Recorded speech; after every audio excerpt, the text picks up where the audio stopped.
There's a quiet assumption most people carry around without ever questioning it, that being smart means being good with money. It seems logical, right?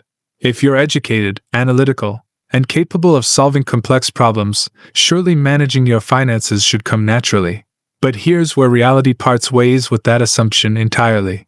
Some of the most financially struggling people on the planet have advanced degrees, impressive careers, and genuinely sharp minds. And understanding why that happens might be the most valuable financial lesson you never got in school.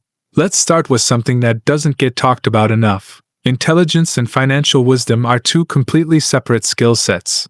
One is about processing information, solving problems, and performing well in structured environments.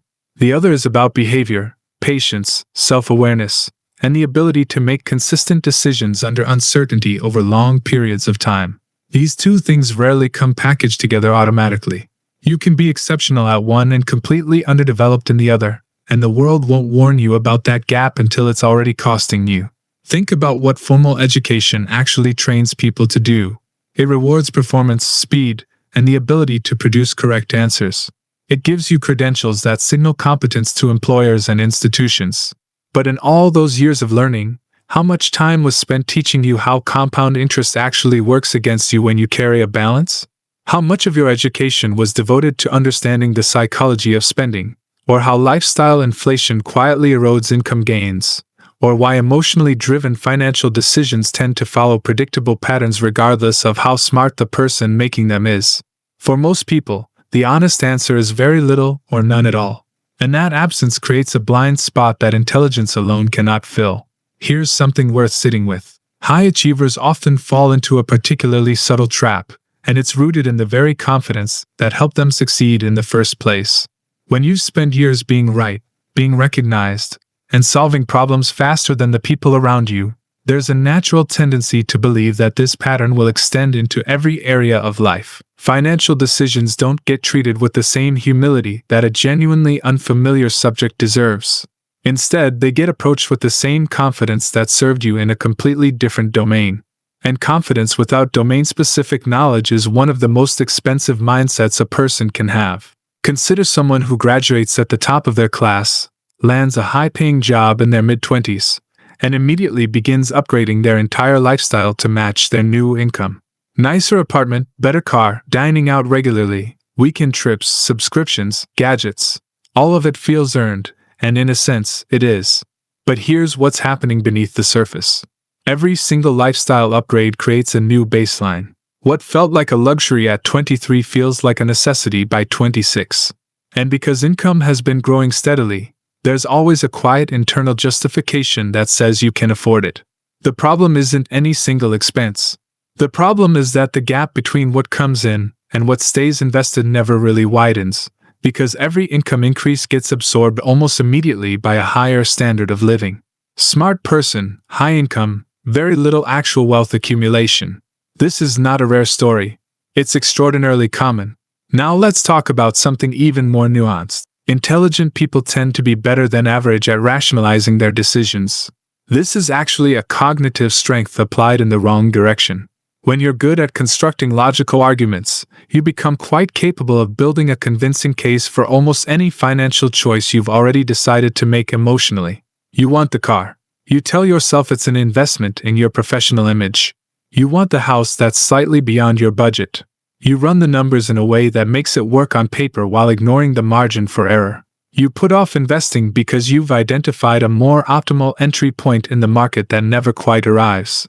The reasoning sounds intelligent. The outcome isn't. There's a concept worth exploring here, which is the difference between complicated thinking and clear thinking. Complicated thinking loves nuance, exceptions, and elaborate frameworks. Clear thinking asks simple, direct questions and waits honestly for the answers. Financial health almost always responds better to clear thinking. Questions like, am I spending less than I earn? Am I consistently moving money toward assets that grow? Am I making this decision based on how it makes me feel right now, or based on where I want to be in 10 years? These aren't sophisticated questions, but they're the ones that actually determine outcomes.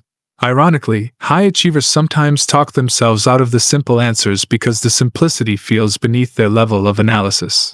Another pattern worth examining is the relationship between income and identity. For many educated, high-earning individuals, their income isn't just a number. It's tied directly to how they see themselves and how they want others to see them. This creates spending pressure that's completely invisible unless you look for it. Driving a certain kind of car, living in a certain neighborhood, wearing a certain kind of watch, these aren't purely personal preferences for everyone. For some people, they're expensive signals sent to a social circle that's constantly, if quietly, measuring. And the cost of maintaining that signal keeps climbing as the peer group climbs. This isn't a character flaw.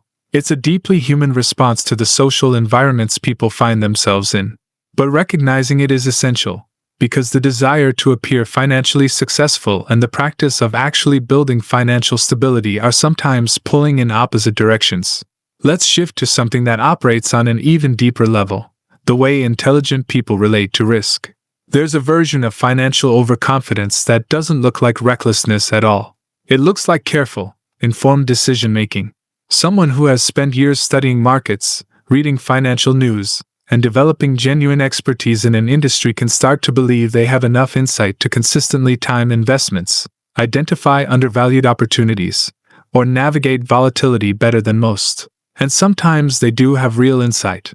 But investing is a domain where even extraordinary intelligence and research don't reliably translate into consistent above-average outcomes, partly because everyone else in the market is also intelligent and also researching. The person who thinks they have an edge often doesn't, and the cost of acting on that belief, in transaction fees, tax consequences, poorly timed exits, and opportunity costs, frequently exceeds whatever gains the strategy might have produced. Meanwhile, the straightforward approach of consistently contributing to diversified long-term investments and leaving them alone tends to outperform most active strategies over decades. Not because it's clever, because it removes the human decision-making element from the equation, and human decision-making under uncertainty is far less reliable than we prefer to believe, regardless of how capable the human is. There's also a time dimension to this conversation that deserves real attention. Financial well-being isn't built in a moment or a year. It's built over decades through compounding, not just the compounding of money, but the compounding of habits, decisions, and behaviors. This means the cost of delay is enormous and largely invisible until it's too late to fully correct. A 25-year-old who waits until 35 to begin seriously investing doesn't just lose 10 years of contributions. They lose 10 years of growth on those contributions, and then growth on that growth, and so on for the next 30 years. The eventual gap between starting at 25 and starting at 35 can be genuinely staggering. But at 25, starting feels less urgent than paying off a car loan, funding a better apartment, or simply enjoying income that feels new and exciting. The urgency isn't felt because the consequences are too far away to register emotionally, and our emotional systems are far more influential over our behavior than our analytical ones.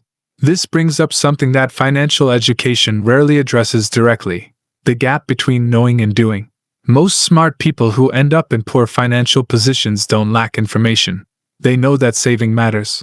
They know that high-interest debt is destructive. They know that they should be investing. They've probably read articles, listened to podcasts, and absorbed enough to describe wealth-building principles clearly to someone else.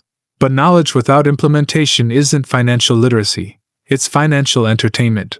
The translation from understanding to consistent action requires something different from intelligence. It requires habit formation, emotional regulation, accountability structures, and often a genuine confrontation with the values and fears that are driving actual behavior underneath all the rational explanation. One of the quieter contributors to financial struggle among high-functioning individuals is the belief that there will always be more time and more income to fix things later. This is particularly tempting for people in careers with upward trajectories. The internal logic says, I'm still growing, my income will be higher in 3 years, I'll start optimizing then. And sometimes that income does arrive, but the lifestyle has also grown to meet it. The optimization moment keeps getting deferred. And underneath all of it is a kind of magical thinking that intelligence would normally reject in any other domain. The idea that future circumstances will be easier to navigate than present ones without any real reason to believe that's true. What makes all of this harder to address is that poor financial decisions made by intelligent people rarely feel like poor decisions in the moment. They feel justified, intentional, and often even strategic. The person buying too much house tells themselves they're investing in stability and real estate appreciation. The person avoiding a retirement account because they want liquidity tells themselves they're being flexible. The person spending heavily on social experiences tells themselves they're investing in relationships and well-being. Some of these arguments have merit, but merit and wisdom aren't the same thing, and the ability to find merit in a decision doesn't make the decision optimal. So what actually separates people who build genuine financial stability from those who don't, regardless of intelligence? From everything observable about long-term financial outcomes, a few things consistently stand out. The willingness to prioritize future security over present comfort, even when present comfort is very accessible. The ability to hold firm on financial commitments when social and emotional pressure pushes in the opposite direction. A genuine curiosity about one's own financial blind spots rather than a defensive certainty that those blind spots don't exist. And perhaps most importantly, the humility to recognize that personal finance is a behavioral discipline first and an intellectual one second. Intelligence is an asset.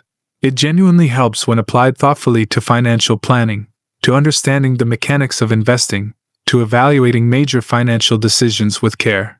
But intelligence that isn't paired with self-awareness, patience, and behavioral consistency doesn't produce the outcomes it seems like it should. The gap between potential and reality in personal finance is almost never an information gap. It's almost always a behavioral one. The encouraging part of all this is that behavior is changeable in a way that raw intelligence isn't. You can't decide to be smarter, but you can decide to be more honest with yourself about what's actually driving your financial choices. You can build systems that make better decisions easier and worse decisions harder. You can choose to measure your financial health by what's actually accumulating rather than by how your lifestyle compares to the people around you. You can stop deferring the work of building real stability to a future version of yourself who will, if history is any guide, be dealing with all the same pressures you're dealing with now. The smart move isn't always the complicated one. Sometimes it's the consistent one. Showing up for your financial future week after week, year after year, with the kind of quiet discipline that doesn't get celebrated at dinner parties but absolutely shows up in the long run. If this video gave you a new way of looking at the connection between intelligence and financial outcomes, do something simple right now. Hit the like button. It genuinely helps this kind of content reach more people who need it. Drop a comment below sharing one financial habit you're working on or one blind spot you've recognized in yourself. And if you want more honest, grounded conversations about how money actually works in real life, subscribe and stick around. There's a lot more to explore together.